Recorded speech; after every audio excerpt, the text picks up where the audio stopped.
Hello? Hello? Hi? Mahina? Okay. Good morning. It's a joyous day today. Bakit? Magpapakabata tayo.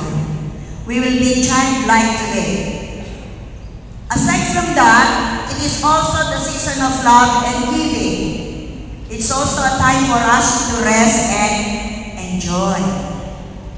Titigil muna tayo sa trabaho, magpapakabata, at magpapakasaya tayo. As we wait for the coming of Jesus, let us feel the Christmas spirit as we celebrate our Christmas party. Welcome, enjoy, and Merry Christmas to all!